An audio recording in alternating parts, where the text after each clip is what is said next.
ماشي يا سيدي، انا احكي لك.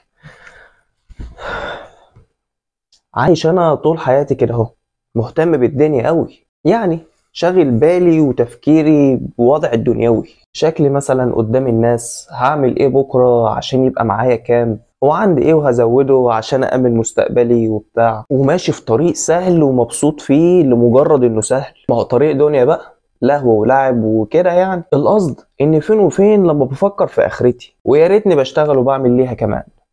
اللي انا وانت فيه ده كان لازم نفوق منه، لازم يحصل حاجة أقوى من كل اللي فات عشان تقدر تفوقنا وتنور بصيرتنا على الطريق التاني، الطريق اللي معظمنا نسيه، طريق الحق، طريق النصر الأعظم، طريق الجنة ودخولها من أوسع أبوابها. شايف أنت الوضع اللي حواليك عامل إزاي، وعرفت خلاص واتأكدت إنها قربت ومحدش هينفع التاني. الحاجة الوحيدة اللي هتنفعك وهتقف جنبك هي عملك وطريقك اللي اخترته. حابب أقولك إن الاختيار في إيدك. إيه رأيك لو راجعت حساباتك، واجه نفسك وشوف الغلط فين وصلحه؟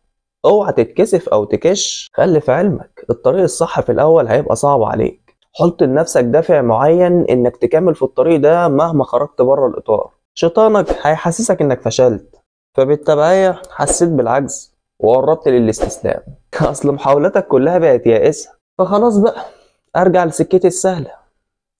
كل ده غلط، ولا اي حاجة من دي تقدر توقعك. حاول تاني وتالت وعاشر، الطريق عمره ما هيتقفل في وشك ابدا، وده عشان انت آية الله في الارض. لا لا، ده انت اعظم آيات ربنا في الارض. فايه، اتعب واستقيم في الطريق الصعب، وصدقني هتكسب جنة عرضها السماوات والارض.